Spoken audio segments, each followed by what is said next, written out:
በጣም ሳቂታ በጣም ተጫዋች ሰዎች የመጨረሻ የሚያዝኑ ሰዎች እነሱ ናቸው። በጣም የተሰበሩ ሰዎች እነሱ ናቸው።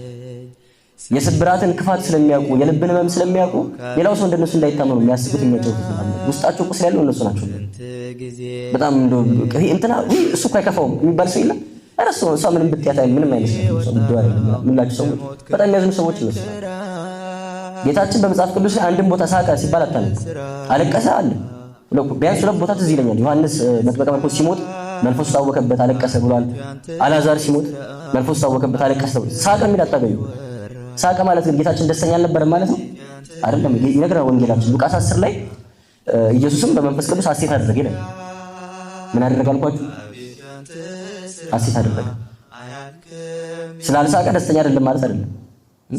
ዮሐንስ ቁጥር ገጽ እድሜ ልኩን ፊቱን ቋጥሮ አላለ ነው የጌታችንን መከራ እያሰበ ሲያዝን ነው። ውስጡ ሐሴት የሌለ ይመስላችኋል? ውስጡ መንፈሳዊ ደስታ የሌለ ይመስላችኋል? በደንብ አለ።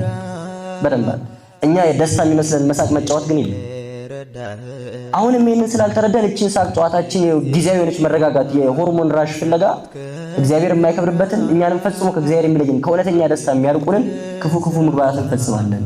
እነዚህ ክፉ ምግባራት በተለይ ተጣብቀውን የሚቀመጡ ክፉ ምግባራት የፍትወታት ወይም ፓሽንስ ብለን እንጠራቸዋለን። እነዚህ ከሱሳፊ አምላክ የሚያርቁን እኛ እግዚአብሔርን ለመምሰል ክርስቶስን ለመምሰል ከምናደርገው ጉዞ የሚያጎድሉን ናቸው።